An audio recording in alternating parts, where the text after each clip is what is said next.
No, buenos días o buenas tardes, alumnos. El día de hoy quisiera comenzar a introducirnos a este apartado del curso, que es el apartado de teoría de juego.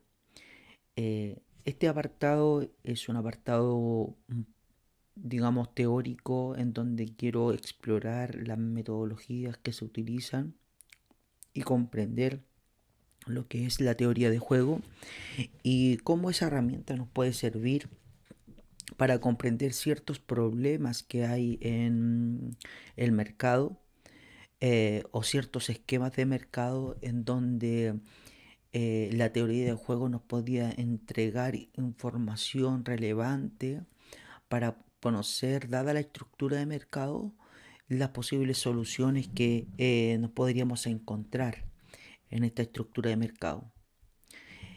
Este curso, o esta parte del curso, mejor dicho, lo voy a definir a través de dos objetivos muy simples, esta parte, eh, que es definir la teoría de juego y obviamente la importancia, por qué queremos estudiar la teoría de juego dentro del concepto de microeconomía 2 y los elementos que se deben considerar al momento de estructurar un juego de manera particular.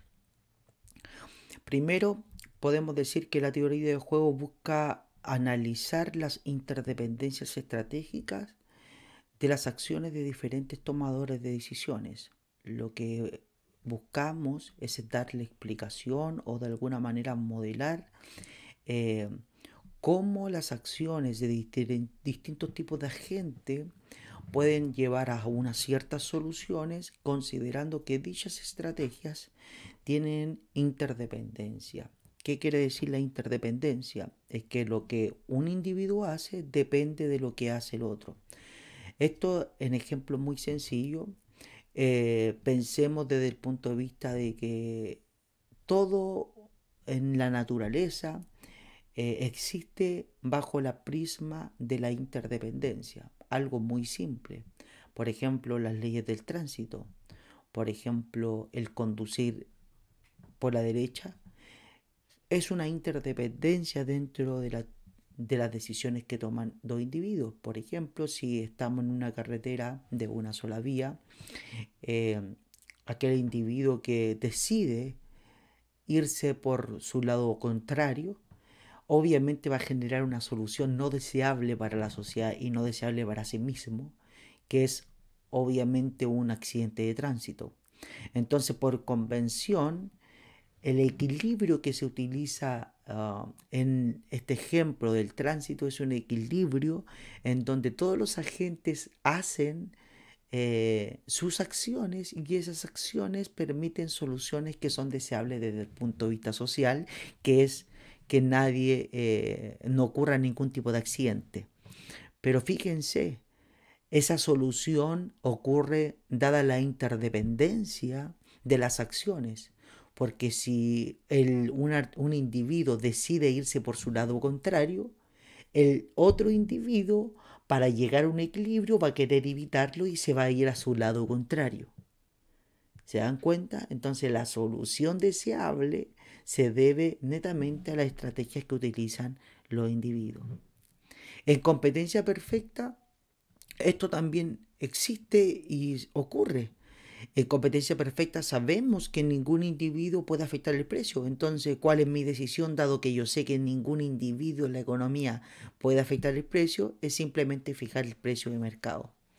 Es monopolio un aspecto relevante, dado que soy el único competidor y soy el único que soy capaz de fijar cantidades y precios, realizo mi estrategia en función de que obviamente no hay ninguna competencia detrás mío. Pero fíjense, hay muchas estrategias que yo puedo realizar.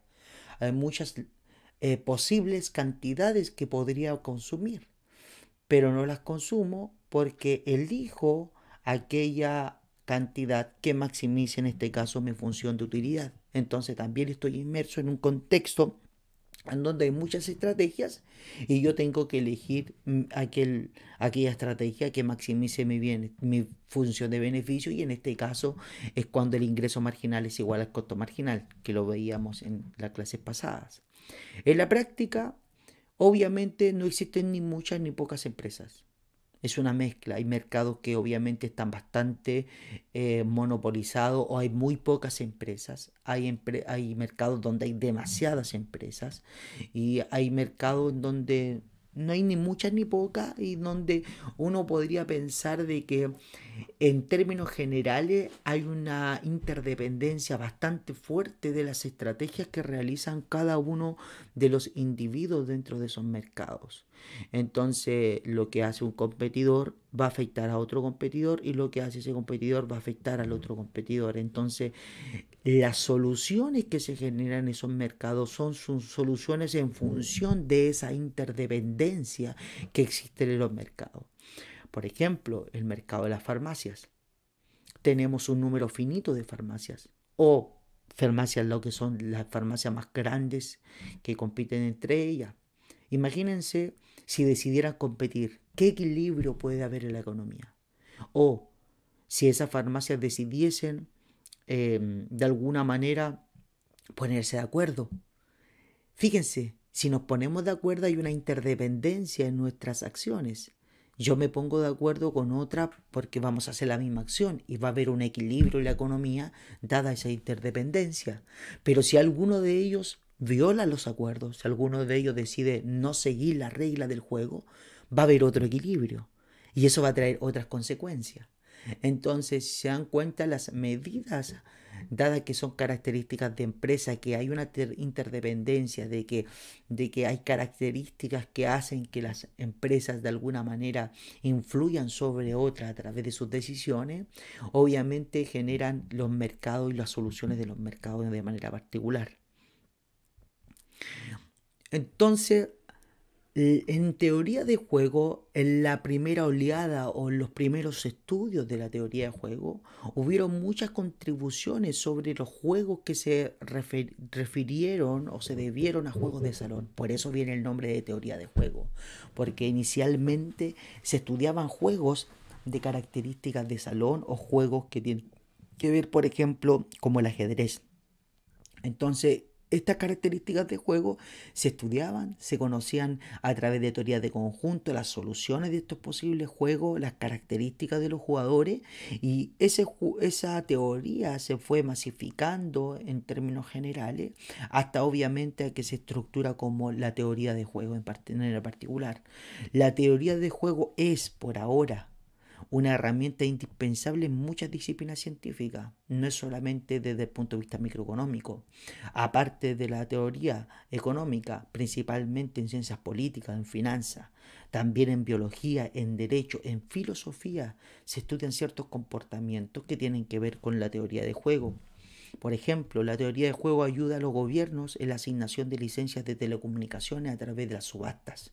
Las subastas son la mayoría juegos que han creado científicos que estudian la teoría de juego y generan las mejores subastas para las mejores soluciones en términos de conocer las disposiciones a pagar por parte de las empresas de telecomunicaciones.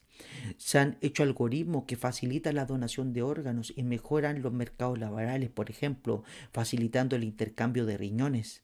¿Por qué? Porque la decisión mía de donar mi órgano es una información relevante para quien necesita el órgano. Y obviamente esas decisiones están conectadas o están interrelacionadas entre sí. También mejorando la asignación de médicos a hospitales. Hay ciertas localidades, hay ciertos lugares donde hay más médicos dependiendo obviamente de los tipos de enfermedades que tienen ciertas ciudades. Entonces quizás una mejor asignación hace que el uso de los médicos sea eficiente en la economía. Y obviamente la teoría de juego permite esa solución que sea eficiente desde el punto de vista más social. La teoría de juego, perdón, es la columna vertebral de la economía del comportamiento y esta es una de las ciencias más prometedoras desde el punto de vista de la economía del comportamiento, que ha significado en los últimos años premios Nobel como el de Richard Thaler al 2017. Un campo de estudio clásico donde la economía a menudo se usa la teoría de juego es en el análisis de mercado de los oligopolios. ¿Y a qué llamamos oligopolio? un número suficientemente no tan alto, ni suficientemente no tan bajo, un n mayor a 2 empresas, o 3, 4, 5 empresas, en donde están compitiendo en sí en la producción de un bien o servicio. Eso es un oligopolio. Obviamente duopolio estamos considerando que dos empresas compiten entre sí, pero oligopolio dejamos abierta la posibilidad a un n mayor a 2 de empresas. Entonces, sería importante reconocer de que en estos mercados oligopólicos, perdón, hay una interconexión, hay una interrelación en lo que producen las empresas y lo que hacen las empresas y el equilibrio que se genera en las empresas. Y no solamente eso, sino que hay una relación en lo que hace un jugador y el equilibrio que tiene las consecuencias que traen a otro jugador. Los oligopolios en teoría de juego. Primero, la característica central de los mercados oligopólicos es que las empresas tienen cierto control sobre los precios. Reconocemos que hay un número finito de empresas, no hay un N tan grande. Entonces, cualquier mengua en la producción de esa empresa puede generar un desabastecimiento, una disminución de la cantidad producida y obviamente precios más altos. Entonces, fíjense, todos van a tener incentivo a disminuir su cantidad. Pero ¿qué pasa si mi competidor tiene incentivo a aumentar su cantidad? Él va a ganar por cantidad. Y obviamente uno va a querer competir con ese competidor de alguna manera. Entonces, bueno, yo voy a disminuir mi cantidad producida siempre y cuando el otro también tenga incentivo a disminuir su cantidad producida y ganar por precio. Entonces, depende de eso la acción que voy a hacer como empresa dentro de este mercado. Existe cierta interdependencia sobre las decisiones por parte de las empresas, puesto que sus decisiones dependen de las realizadas por sus competidores. Con el fin de estudiar esta interdependencia, nosotros lo que hacemos es buscar predicciones sobre estos tipos de mercado y de así vamos nosotros en este apartado particular a introducir algunos elementos de la teoría de juego para que obviamente posterior a la introducción de estos elementos de la teoría de juego ustedes puedan introducirlo a contextos microeconómicos generales, por ejemplo, el del comportamiento de las personas, comportamiento en ciertas situaciones estratégicas y en particular podemos utilizarlo para el caso de los oligopolios en el mercado. ¿Sí? ¿Qué elementos de un juego son irrelevantes? Analizar una situación de interdependencia estratégica. Se debe primero definir ciertos elementos para ese análisis y porque debemos entender la situación y obviamente poder extraer de la situación ciertos elementos que nos permiten caracterizar un juego de manera particular. Tenemos que describir sistemáticamente un juego, formar hipótesis sobre los jugadores y las estrategias que realizan y aplicar un llamado concepto de solución. En esta clase vamos a describir un juego o describir la forma o elementos del juego y obviamente en función de esa descripción vamos a generar ciertas hipótesis detrás del comportamiento. La solución lo vamos a dejar para la próxima clase y considerar distintos tipos de juegos dadas las características de las estrategias principalmente que utilizan los jugadores. Siempre vamos a guiarnos por un ejemplo para que podamos entender más prácticamente este juego. Entonces, un juego comienza identificando en el punto número 1 de la descripción de un juego, identificando a los jugadores. ¿Qué son los jugadores? Son los individuos que están interactuando en la situación económica, de comportamiento, etc. Y lo vamos a denotar por la letra N, el conjunto de todos los individuos o jugadores que intervienen y están involucrados en el juego.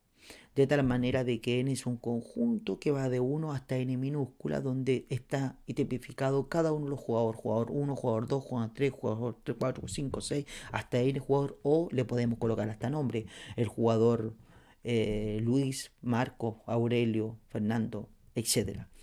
Ahora, siempre en teoría de juego tratan de tipificar a los jugadores por número. ¿Por qué lo tratan de justificar con número? Porque los jugadores pueden repetirse los nombres. Entonces utilizamos nomenclaturas que permitan identificar únicamente al jugador con su en el conjunto jugador, identificar únicamente a un jugador y que no haya confusiones con el jugador. ¿Sí? Porque puede ser relevante eso. Por ejemplo, imaginemos que hay dos individuos y juegan el típico juego de piedra, papel o tijera. ¿Sí? Piedra, papel o tijera. O el cachipún que se dice en Chile comúnmente. Entonces, en este juego, ¿cuántos jugadores hay? ¿Cuántos jugadores intervienen en este juego? Solo dos. El jugador 1 y el jugador 2. Ustedes le pueden asignar nombres, pero en términos generales hay dos. Jugador 1 y jugador 2. ¿Los dos jugadores intervienen en el juego? Sí, porque es entre ellos dos y no hay ninguna otra gente que está de alguna manera influenciando sobre la decisión que toma otro individuo. Entonces vamos a tomar este juego bastante sencillo, simple. Hay dos jugadores que juegan el juego piedra, papel o tijera. Luego de identificar claramente los individuos que están interviniendo o están involucrados en el juego, se debe identificar las estrategias de cada uno de estos jugadores. ¿Qué acciones tienen que realizar? Y vamos a denotar a MI como la estrategia del jugador I. Y las posibles estrategias de los jugadores van a estar dentro del espacio de todos los jugadores. Entonces vamos a tener el conjunto de estrategias SI, que va a ser la estrategia 1 del jugador I, la estrategia 2 del jugador I, la estrategia M del jugador I. En este juego de piedra, papel o tijera, cada jugador, el jugador 1 y el jugador 2, tienen las mismas estrategias, que es hacer piedra, papel o tijera. Son las tres acciones que pueden hacer. Aquí no estamos considerando varita mágica y ese tipo de cosas. Piedra, papel o tijera son las tres estrategias que tienen los jugadores y el equilibrio se va a dar cuando los dos realicen una acción, una estrategia en particular de esas tres estrategias que posiblemente pueden hacer. ¿Se dan cuenta? En economía pueden haber distintos tipos de estrategias, que es cuánto producir. Fíjense que cuánto producir es una estrategia o de alguna manera es un conjunto de estrategias mucho más amplio que piedra, papel o tijera. Puede producir 1, 2, 3, 4, 5, 6, 7, 8, 1500, 2000, 3000, 4000, 5000, 6000, 7000, 8000. Incluso podemos acotar a ciertos conjuntos. Si estamos en un mercado de competencia perfecta o un mercado monopólico o un mercado oligopólico, sabemos que el precio debe fluctuar o la cantidad debe fluctuar en ciertas cantidades, pero podríamos considerar que la cantidad puede ser continua.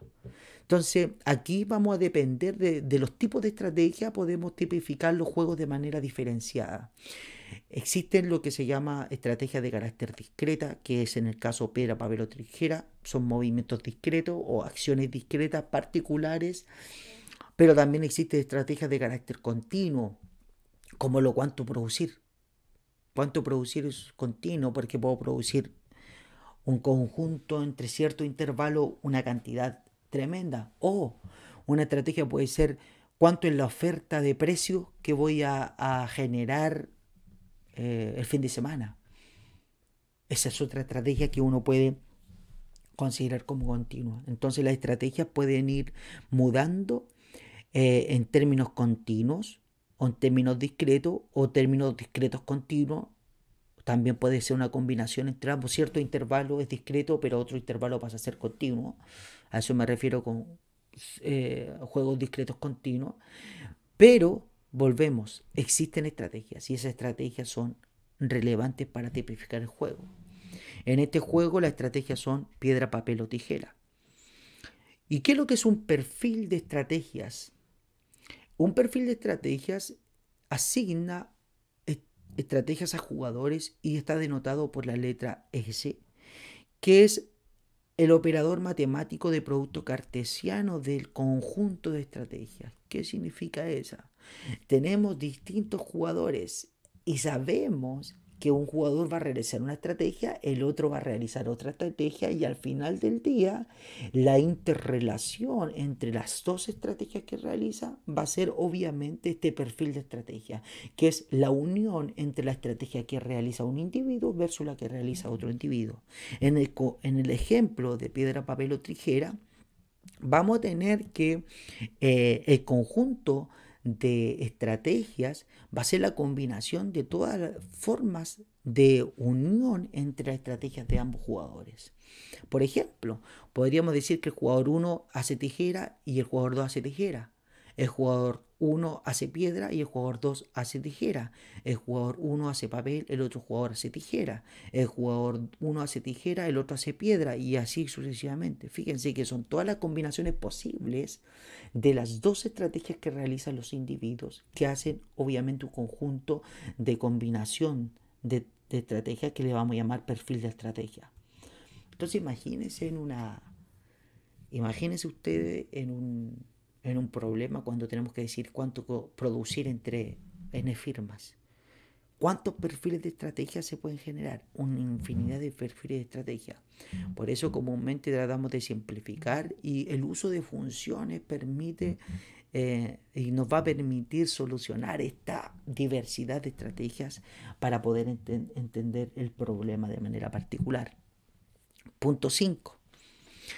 Luego de definir ese conjunto de estrategias o perfil de estrategias, que es básicamente la combinación de todas las estrategias que realizan los individuos interactuando entre sí, obviamente podemos definir los resultados de este juego. ¿Y cómo definimos los resultados? Podríamos generar una función de resultado en donde es una función f que transforma los perfiles de estrategia S en un conjunto de resultados posibles. ¿Por qué? Porque un perfil va a generar un resultado. La unión de la estrategia, por ejemplo, de una empresa produce la cantidad de monopolio y la otra empresa produce la cantidad de competencia perfecta, va a generar un resultado. Una empresa o las dos que produzcan monopolio va a generar un resultado. Entonces, cada estrategia que realiza cada individuo arroja un resultado en el juego diferenciado, o incluso algunos pueden ser los mismos resultados, pero genera un resultado. Y el conjunto de todos los posibles resultados es el conjunto E, que tipifica todos los resultados que transforman cada perfil de estrategia en un resultado final. Entonces, el conjunto E asigna un resultado al perfil de estrategia de manera particular. Y una estrategia de todo el conjunto de estrategia va a generar un perfil o un resultado E minúscula. Fíjense, el S mayúscula es todo el conjunto de estrategia o perfiles de estrategia, va a generar todo el conjunto de resultados, ¿sí? Pero una estrategia particular va a generar un resultado particular. Por eso los minúsculas son relevantes. Del conjunto de resultados potenciales E, vamos a generar un resultado E minúscula de un conjunto de estrategia particular o de un perfil de estrategia. En el ejemplo, piedra, papel o tijera, el conjunto resultado de posibles en este juego es o gana el jugador 1, o gana el jugador 2, o empata. ¿Hay otro resultado posible en el juego piedra, papel o tijera? No. Sabemos qué situación da que gane un jugador, qué situación hace que gane otro jugador y qué situación hace que ambos empaten. Entonces, el perfil de estrategia se van a unir tal que van a generar un resultado dentro de este conjunto de posibles resultados, E mayúscula. Estos son los tres únicos resultados que pueden pasar de un juego de piedra, papel o tijera. ¿Sí? Entonces, la función va a transformar, por ejemplo, un S minúscula y va a determinar un resultado E minúscula que pertenece a este E mayúscula, que es el conjunto de todos los resultados posibles dados los perfiles totales de estrategias. Entonces, por ejemplo, si ese I de piedra, papel o tijera, el perfil de estrategia es tijera y piedra, que significa el jugador 1 elige tijera y el jugador 2 elige piedra de su estrategia. ¿sí? Entonces, ese perfil de estrategia, pequeño, minúscula, un perfil de estrategia, va a arrojar qué resultado. Al transformar la función de resultado, va a determinar un resultado y minúscula que el jugador 2 gana. ¿Por qué? Porque piedra es mejor que tijera. ¿Sí? Por eso el jugador 2 gana. Ahora, si ese minúscula fuese papel, ¿qué resultado del conjunto de posibles resultados? Es que empaten. Y así sucesivamente. Ustedes pueden generar para cada combinación del perfil de estrategias o cada perfil de estrategias pueden asignar el posible resultado del problema. Por ejemplo, tijera es que empatan. Piedra tijera es que gana el jugador 1. Papel tijera es que gana el jugador 2. Tijera piedra es que gana el jugador 2. Piedra es que empatan. Papel piedra es que gana el jugador 1. Tijera papel es que gana el jugador 1. Papel empata. Piedra papel, perdón, gana el jugador 2. Y papel empata. ¿Sí? Entonces, para eso, fíjense cuántos posibles resultados generaron. 3. ¿Cuáles son? Gana jugador 1, gana jugador 2 o empataron. Son los 3 posibles resultados que se generaron. Ahora, esos 3 posibles resultados que se generaron, cada perfil va a estar dentro de un elemento de esos 3 posibles resultados. Finalmente, para poder determinar qué harán los jugadores, uno debe conectar esos resultados de juego a través de evaluaciones numéricas o de preferencias con respecto a los resultados. ¿Sí? Lo que uno pensaría es que el jugador que gana se siente mejor que el jugador que pierde. Si empatan, uno sentiría que no se siente tan mal, pero es mejor ganar para el jugador. Entonces hay que asignarle resultados o números a estos conceptos bastante abstractos que significan ganar, perder, etcétera, etcétera. ¿Sí? Representarlos numéricamente. Entonces vamos a denotar la función UI, que es la representación de preferencia o de satisfacción o una representación que permite estos conceptos de soluciones transformarlo a preferencia o transformarlo a percepción o evaluación de parte del jugador con respecto a lo que se está haciendo. ¿Y qué es lo que hace? Transforma todo lo posible, el conjunto de resultados, a un número real, obviamente, para los jugadores. Entonces, es importante transformar a números porque en la práctica uno trabaja en función de números y los conceptos abstractos uno puede entenderlos, pero para poder entender soluciones es preferible utilizar números. Entonces lo que hacemos es representar esa solución o ese resultado a través de un número que obviamente mantenga la preferencia de los individuos. Por ejemplo, en el juego de piedra, papel o tijera, se supone que los jugadores prefieren ganar a tener un empate. ¿Sí? Yo prefiero ganar a empatar. Siempre. Pero prefiero empatar antes que perder. ¿O no? Sí. Prefiero ganar antes que empatar, pero prefiero empatar antes que perder. Entonces, cualquier asignación numérica que debiésemos generar debiese mantener este orden. ¿Qué significaría?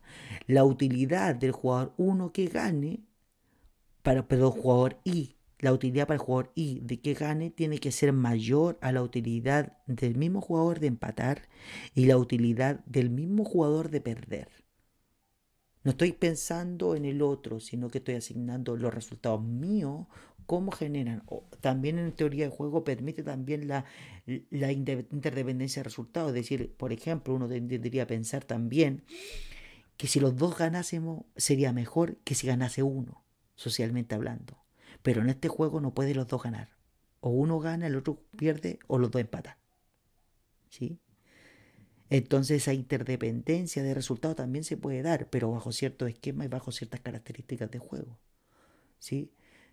Entonces eso es algo relevante. Entonces tenemos eso. Entonces, ¿qué uno podría asignar? Podría asignar que la utilidad de ganar del jugador I sería 1. La utilidad de empatar podría ser 0. 1 es mayor que 0 y la utilidad de perder podría ser -1. -1 es menor que 0. ¿Sí? Y como dice perder, entonces representamos un valor negativo a la pérdida. Entonces uno puede representar número a cada acción. Es importante esto y hay, digamos, puede haber una metodología de asignación numérica a estos equilibrios de juego, pero en primera instancia podría uno asignar de acuerdo a las características de qué es lo que es preferible para cada jugador, obviamente los resultados del juego. Y esto mismo se puede extrapolar a cada jugador. Por ejemplo, el jugador 1, si gana, va a tener una ganancia igual a 1. El jugador 1, si empata, va a tener una ganancia igual a 0. Y si el jugador 1 pierde, tiene una ganancia de -1. Y esto mismo pasa para el otro jugador. Si el jugador 1 gana, jugador 2, perdón, gana, va a tener una ganancia 1. Si el jugador 2 empata, va a tener una ganancia 0. Y si el jugador 2 pierde, va a tener una ganancia de -1. Una ganancia, una pérdida que es de 1. Y obviamente -1 como ganancia. Entonces, esas son las características de los juegos. Y obviamente esto es una descripción para entender cada uno de los elementos que hay, los juegos, las estrategias, definir los posibles resultados de este juego, los perfiles de estrategia, los resultados del juego y después asignar una evaluación subjetiva a cada uno de los resultados, porque obviamente quizás para uno sea mucho más significativo ganar, a otro le significa menos ganar, porque está acostumbrado a ganar, por ejemplo. Entonces, la asignación también es relevante y uno va a tener bajo cierto supuesto, digamos, la asignación de acuerdo a ciertas características de los juegos de manera particular. Eso sería todo por hoy. Espero que hayan entendido esta parte introductoria. Un saludo cordial. Eso sería.